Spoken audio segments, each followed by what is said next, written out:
tie-dye reader. Clovis Keeps His Cool by Katelyn Aronson, illustrated by Farb, read by tie-dye reader Kristie.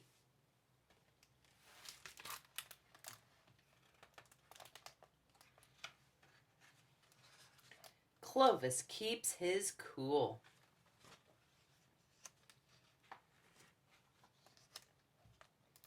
Clovis ran his granny's old china shop in the town square. On inventory day, he unpacked and stacked porcelain so fine he could almost see through it. Never did he drop one dish. "Grace, Grace, nothing broken to replace," he whispered, as Granny used to say. There was just one problem. Clovis had a temper as big as he was. As a linebacker for the Cloverdale Chargers, he'd lost his temper on and off the field. But since taking over Granny's shop, he felt calmer, until the day a few old rival players dropped by. "Not them," Clovis thought. He clenched his teeth.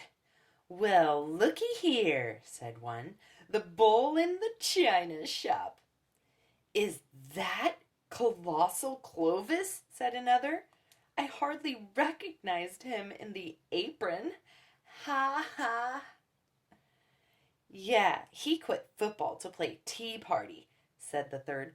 "What a wimp." Clovis clenched his teeth. The anger rose, that old urge to charge, but he resisted. He breathed in on a count of 10. 1, 2, 3, 4, 5, 6, 7, 8, 9, 10.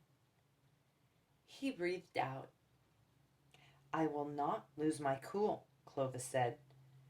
Tired of waiting for a response, the hecklers moved on.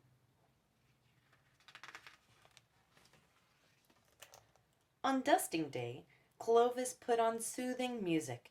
He spent a while in lotus position, then set to work.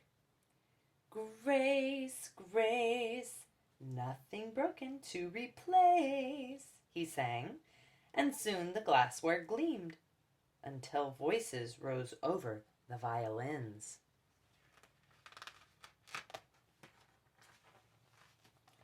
"Not again," Clovis thought. "You missed a spot," said one. "Better watch that big behind," said another. "Ha ha!"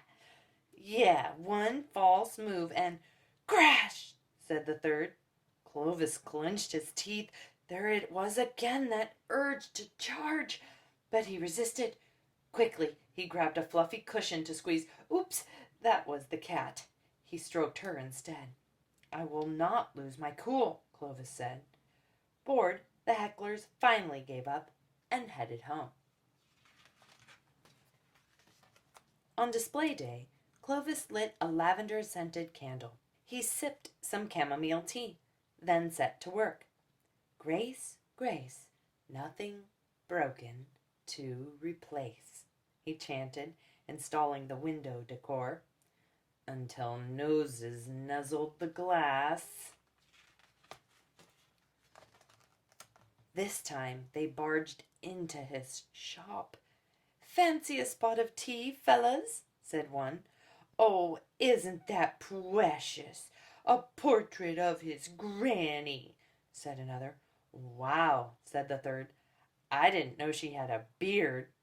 Clovis was a kettle about to boil over. How dare they insult Granny? Ha ha! They picked up Granny's once favorite teacup and taunted him.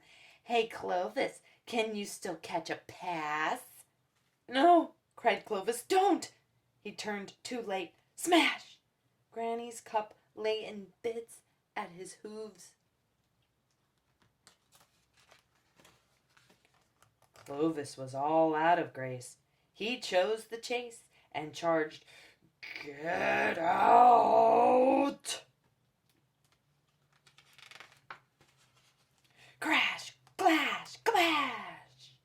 Clovis tore through town, hot on the heckler's hooves. The stampede didn't stop until he'd chased them to the end of a dark alley. The hecklers huddled together, trembling. This was the Clovis they remembered, the one capable of crushing anything, anyone.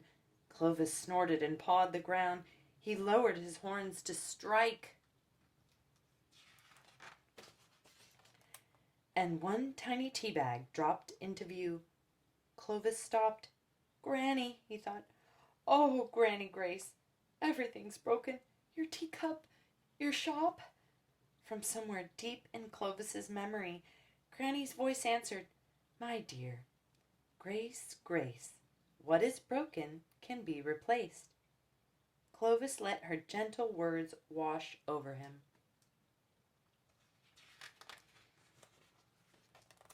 He looked straight at his enemies and sighed. Look, I may be a bull, but I'm no bully. Could I interest you guys in a cup of tea? The hecklers looked at each other in disbelief, but Clovis seemed serious. So serious that when he turned to lead the way, they followed.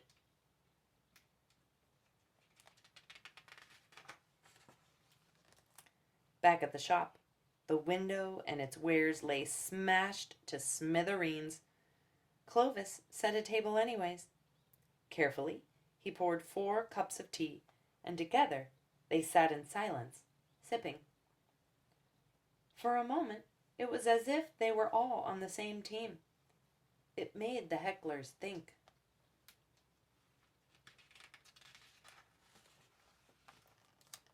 The next day they came back.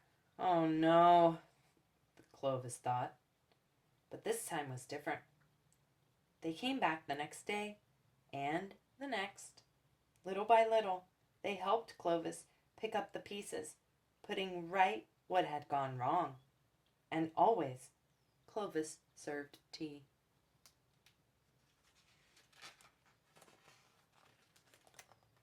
By the time his shop reopened, a few things had changed. Clovis had old hobbies, new friends,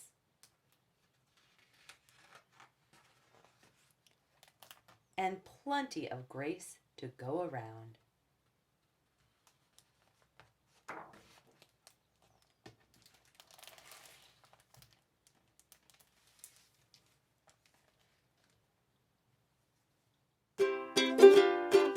Tighter reader.